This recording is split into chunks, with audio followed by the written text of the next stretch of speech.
बाबा जी आप भी रोबोट बना रहे हैं? हाँ बेटा, कब से बना रहा हूँ लेकिन समझ नहीं आ रहा। बाबा जी मैंने तो इसको 10-15 मिनट्स में बना लिया था। अच्छा, आप तो जीनियस हो। बाबा जी अगर मैंने 10-15 मिनट्स में बना लिया था तो आपसे क्यों नहीं बन रहा? आप तो बाबा जी हैं। ज़रूरी तो नहीं बेटा, क्योंकि ये बच्चों का खिलौना है, बच्चों का जहन इसमें ज़्यादा चलता है और ज़रूरी नहीं है कि बाबा के भी जहन में उतना ही जल्दी आ जाए जितना आप लोगों के जहन में आता है, क्योंकि हम लोग मुख्तलिफ हैं ना।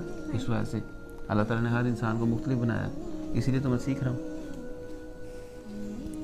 बाबा जी अगर हम सब इंसान हैं तो हमारे ब्रेन सेम क्यों नहीं है? क्योंकि अल्लाह ताला ने इंसान को मुख्तलिफ बनाया ना, हर इंसान को मुख्तलिफ बनाया है। चाहे आप मेरे बेटे हो, मैं आपका बाबा हूँ, हमारा जहन एक जैसा नहीं हो सकता। अल्लाह ताला ने हर इंसान को किसी ना किसी चीज़ के लिए परफेक्ट बनाया है। मिसाल के तौर पे देखो ना, ये पेंसिल से हम क्या करते हैं? लिखते हैं। इस मार्कर से क्या करते हैं?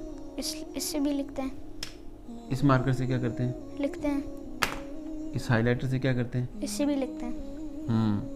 इसका मतलब है हम इन चारों चीज़ों से लिखते हैं, लेकिन ये सारी चीज़ें अपनी अपनी जगह पर परफेक्ट हैं। जहाँ पे ये पेंसिल की ज़रूरत है वहाँ ये मार्कर ज़ीरो, जहाँ पे मार्कर की ज़रूरत है वहाँ पे पेंसिल ज़ीरो। इसलिए अल्लाह ताला ने हर इंसान को मुख्तलिफ बनाया। आप इस गेम में परफेक्ट हो सकता है अल्लाह ताला ने बाबा जी को किसी और चीज़ में परफेक्ट बनाया जिसमें आप परफेक्ट नहीं हो सकता है ना। हाँ जी। समझ आई अब बात? जी। चल आप मेरी हेल्प कर। ओके